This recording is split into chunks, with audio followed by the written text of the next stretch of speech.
Hello guys, grammar में हम लोग लास्ट क्लास में पास्ट कॉन्टिन्यूस टेंस हमने किया था और आज हम लोग पास्ट परफेक्ट टेंस करेंगे। जैसे जैसे हम लोग आगे बढ़ रहे हैं, आपका ये काम है कि आप रिवाइज़ करो। और रिवाइज़ कैसे करना है? स्ट्रक्चर को रटना नहीं है, आपको स्ट्रक्चर का रेफरेंस लेकर रीडिंग ले रहे हो तो वहाँ पे चेक करो कि हाँ ये स्ट्रक्चर कहाँ का है। अगर आप हिंदी में कुछ सोच रहे हो और आपको इंग्लिश में उसको लिखना है तो उस स्ट्रक्चर का हेल्प लो, ना कि उसको रटना है। धीरे धीरे धीरे आपको हेल्प नहीं लेना पड़ेगा, डायरेक्ट आपका माइंड स्ट्रक्चर वो देने लगेगा। तो चलो आज हम लोग पास्ट परफेक्ट टेंस को भी समझ लेते हैं। पास्ट परफेक्ट टेंस क्या होता है? पास्ट परफेक्ट टेंस हम तब यूज़ करते हैं जैसे ही कोई काम कंप्लीट हुआ है पास्ट में और एक रेफरेंस पॉइंट दिया रहेगा वहाँ पे। जैसे कि प्रेजेंट परफेक्ट और सिंपल पास्ट में क्या अंतर था? प्रेजेंट परफेक्ट में ऐसा था कि प्रेजेंट में उसका कुछ लेना देना होता था। जैसे मैं पानी पी चुका हूँ, अब नहीं पीऊंगा, मतलब अभी के सिचुएशन में जब किसी कंप्लीशन की बात होगी तो हम लोग प्रेजेंट परफेक्ट का यूज़ करते हैं।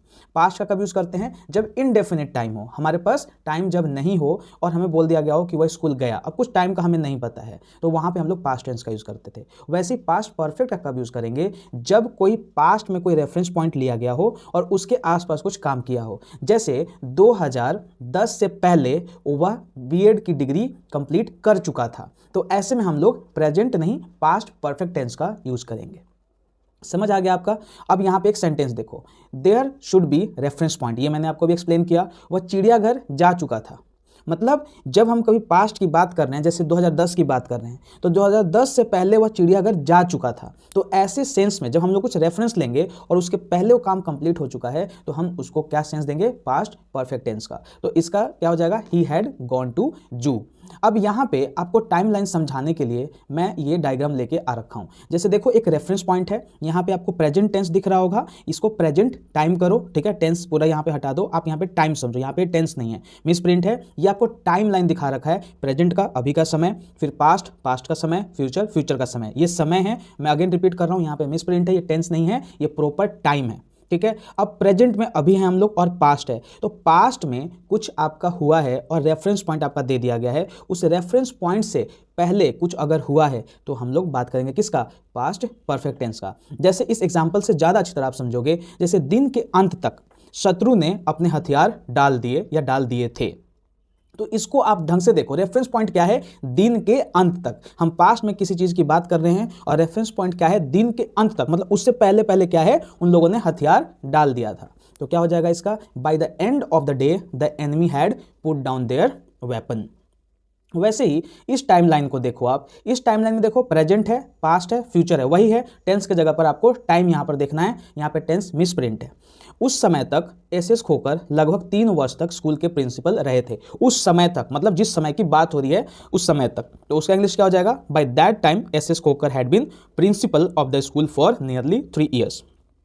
आपको स्ट्रक्चर बताऊंगा, अभी मैं आपको ये समझाना चाह रहा हूं कि हम लोग आखिर कब पास्ट परफेक्ट टेंस यूज करेंगे। अब रूल देखो, यहाँ पे आप ये ध्यान रखना कि जब भी हम लोग पॉजिटिव सेंटेंस की बात करेंगे तो सब्जेक्ट पहले होगा, उसके बाद हैड होगा, उसके वर्ब का थर्ड फॉर्म और फिर ऑब्जेक्ट। आपको बता रखा है कि सब्जेक्ट क्या होता है, हैड क्या होता है। हैड क्या है आपका? हेल्पिंग वर्ब है यहाँ पे। वर्ब का थर्ड फॉर्म मतलब पास्ट पार्टिसिपल, जैसे गो वेंट गॉन में गॉन क्या है आपका? पास्ट पार्टिसिपल है, वर्ब का थर्ड फॉर्म है, और फिर हम लोग ऑब्जेक्ट यूज करते हैं। यहाँ पे एग्जाम्पल देखो, वह अपने घर जा चुका था, तो इसका क्या हो जाएगा? He had gone to his home. उसी तरीके से इसका नेगेटिव जब होगा तो आप कैसे यूज करोगे?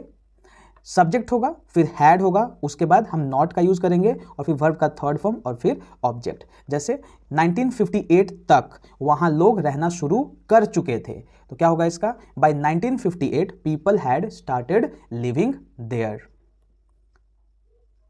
इंटेरोगेटिव सेंटेंस का रूल में आपको, इंटेरोगेटिव जब भी मैं करा रहा हूं तो 2 चीज बता रहा हूं कि इंटेरोगेटिव में हम लोग या तो यस नो में जवाब देते हैं या कुछ एक्सप्लेन करते हैं। तो जब हम लोग यस नो की बात करेंगे और पॉजिटिव होगा तो हैड पहले आ जाएगा, स्विच हो जाता है, सब्जेक्ट आपका बाद में जाएगा, पहले हेल्पिंग वर्ब होगा, उसके बाद फिर वर्ब का थर्ड फॉर्म और फिर object. Had your father arrived का हिंदी क्या होगा? क्या तुम्हारे पापा आ चुके थे। उसी तरीके से नेगेटिव में हैड सब्जेक्ट फिर नॉट और उसके वर्ब का थर्ड फॉर्म और फिर object. Had your father not arrived, क्या तुम्हारे पापा नहीं आए थे, यहाँ पे नहीं छूट गया है, नहीं कर लेना। उसके बाद रूल नंबर 6 क्या है? वो भी इंटेरोगेटिव सेंटेंस है, लेकिन कैसा है? WH वर्ड, मतलब जहाँ पे व्हाट, हाउ, वेयर, वाई ये सब यूज करते हैं। तो क्वेश्चन वर्ड होगा, फिर हैड होगा, सब्जेक्ट होगा और फिर वर्ब का थर्ड फॉर्म, फिर ऑब्जेक्ट। क्या तुम उसके पूर्व मतलब उससे पहले राजस्थान गए थे? Had you visited Rajasthan before it? तो आप हमेशा देखो कहीं ना कहीं रेफरेंस दिया जा रहा है। जब आपका WH वर्ड में नेगेटिव की बात होगी तो क्वेश्चन वर्ड होगा, उसके बाद हैड प्लस सब्जेक्ट, उसके बाद नॉट और फिर वर्ब का थर्ड फॉर्म और फिर ऑब्जेक्ट। जैसे यहाँ पे सेंटेंस देखो, क्या वह 2010 से बीमार नहीं थी? क्या हो जाएगा? Had she not been ill since 2010। तो ये था आपका आज का पास्ट परफेक्ट टेंस। कल हम लोग पढ़ेंगे पास्ट परफेक्ट कॉन्टिन्यूअस टेंस। जैसे हमने प्रेजेंट परफेक्ट कॉन्टिन्यूअस टेंस पढ़ा था, वैसे पास्ट परफेक्ट कॉन्टिन्यूअस टेंस। धीरे धीरे हम लोग बढ़ रहे हैं फ्यूचर की तरफ, और जैसे वो हो जाता है मैं आपको कराऊंगा एक्टिव पैसिव और फिर नरेशन, और उसके बाद स्पेशल रूल्स जिसको पॉइंट्स ऑफ एरर बोलते हैं, और वही आपका मेन चीज़ है। लेकिन वो कब समझोगे? जब आप ये बेसिक समझोगे। ठीक है, धीरे धीरे हम लोग सारा कुछ कंप्लीट करेंगे, आपको टेंशन नहीं लेना है। कहीं भी डाउट आता है आप मुझे कमेंट कीजिए या व्हाट्सएप ग्रुप पर जुड़ जाइए, वहाँ पे मुझे पर्सनली आप इंटरेक्ट हो सकते हो। चलो आज के लिए इतना ही, बाय, टेक केयर।